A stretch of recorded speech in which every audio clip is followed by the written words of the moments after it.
चिदाकाश लीला ललित चिन्मय प्रेम प्रकाश श्री हर्षण हिया लीला विमला रामचरित रस रास श्री गौर देव आराध्य की अंतः लीला भाष प्रेम प्रदायिनी रस भरी मृदुला कहत रसास मृदुला कहत रसास। श्री सीताराम जी महाराज की जय।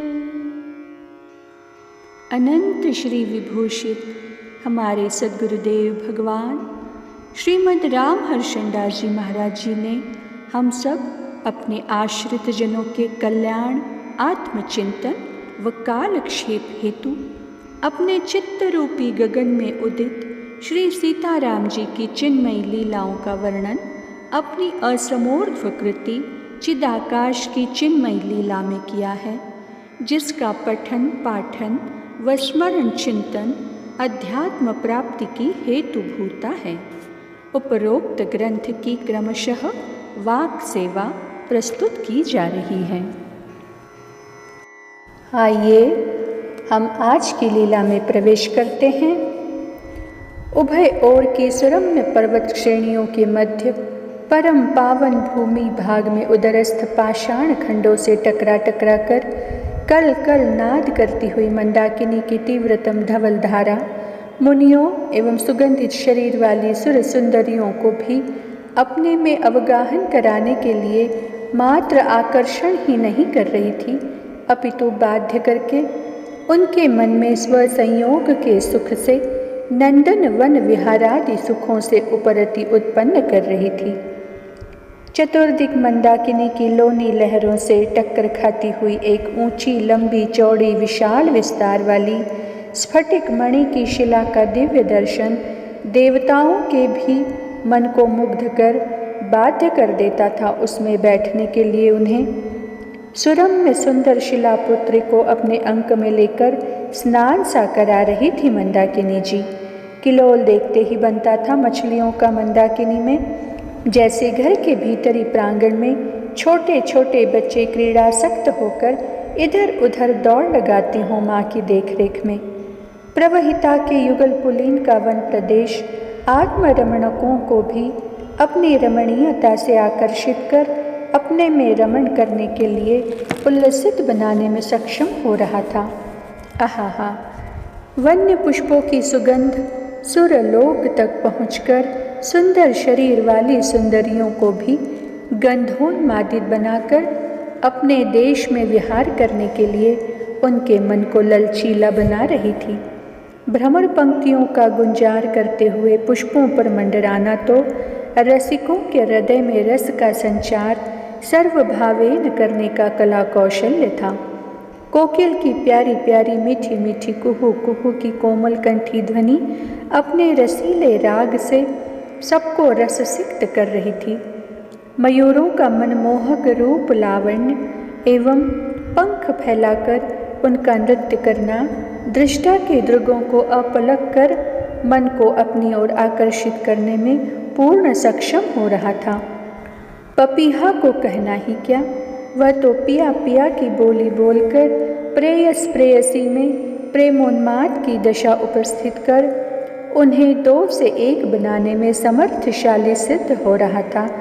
अन्य पक्षियों का कलरव भी सुंदर सुहावन मन भावन तो था ही, साथ ही लगता था कि इस वन प्रदेश में विहार करने की लालसा को संवरण न करके श्रुतियों के समूह छंद शकुन स्वरूप धारण करके वेद वेद चित्रकूट विहारी की स्तुति करते हुए मंदाकिनी के युगल पुलीनों में विचर रहे हैं। आहा, शीतल मंद सुगंध वायु मंदाकिनी के जल को स्पर्श करता हुआ कैसा सुखद शीतल प्रतीत हो रहा था। लगता था कि यह पवन गुलाब केतकी केवड़ा आदि के जल को अपने साथ लिए हुए संपूर्ण वन्य जीवों एवं वन्य भूरूह लताओं को गंधोन्मादित कर उनको सिर हिला हिला कर झूमने को बाध्य कर दिया है। स्वर्ग सुख तिरस्कृत होकर भी कामदवन की ओर निम्न नयन एवं निम्न सिरा बनकर कौतूहलवश देख तो लेता है एक बार, किंतु स्पर्धा शून्य नहीं हो पाता उसका हृदय।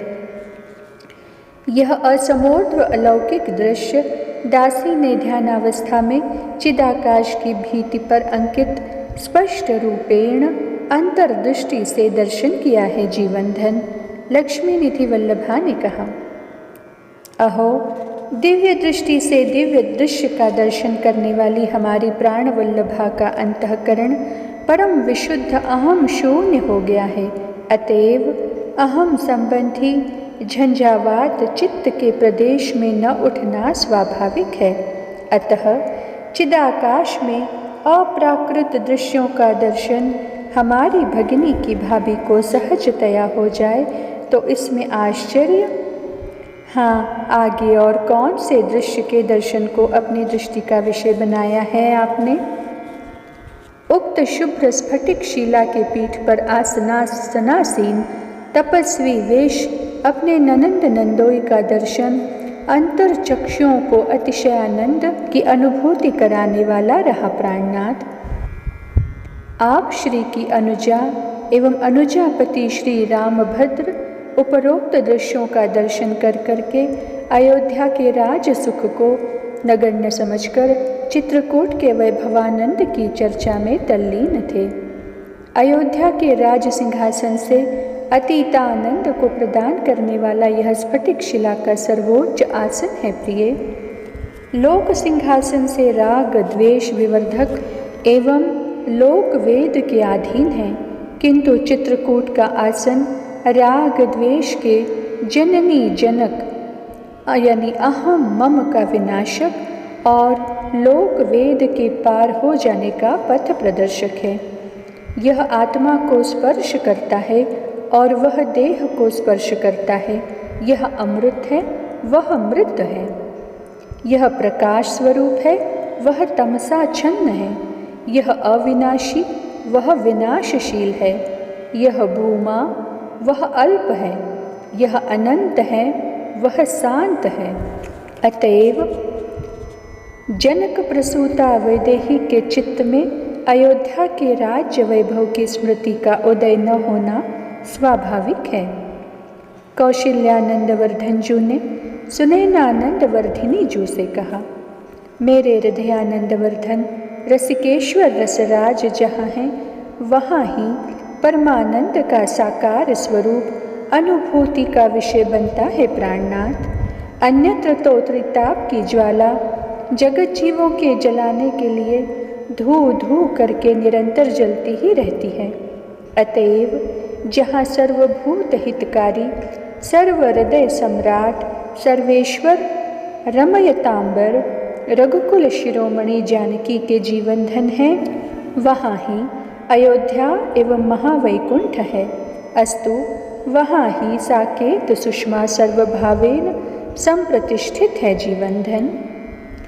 आप श्री के साथ इस सीता संगिनी को जो अतीतानंद की अनुभूति होती है प्राणेश्वर, उस सुख सिंधु सीकर की समता समस्त वैकुंठों के सर्व सुख जब नहीं कर सकते, तब भौतिकानंद की बात ही करना व्यर्थ है। ऋषिकेश्वर, दिव्य वपुष वाली विविध वनिताएं भी आज आप श्री की स्नेह भाजना जनक प्रसूता के भाग्य वैभव को देखकर स्पर्धा करने लगी हैं, क्योंकि उन्हें इस आनंद के कणांश का दर्शन स्वप्न जगत में भी दुर्लभ ही नहीं अपितु अप्राप्त है।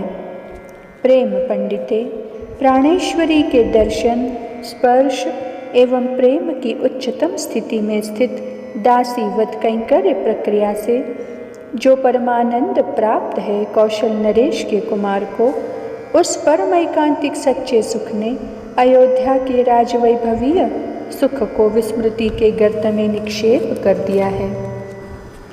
आहा, चित्रकूट की वनश्री विदेह वंश वैजयंती के शरीर वन की संपत्ति का दर्शन निम्न शिरा कर तो लेती हैं, किंतु लज्जा के अंतःपुर में तुरंत प्रवेश कर जाती हैं और वहाँ अपनी सखी सहेलियों से परस्पर विनिमय के द्वारा यह निश्चय करती हैं कि श्री राम वल्लभा के श्री अंगों के अलंकार बनकर उनका आलिंगन पा जाती तो जन्म का साफल्य संप्राप्त हो जाता, क्योंकि इनके विनियोग में न आने वाली वस्तु निरर्थक और नगण्य ही नहीं अपितु अतिरिक्त भोक्ता को नरक का निवासी बनाने की कुंजी है।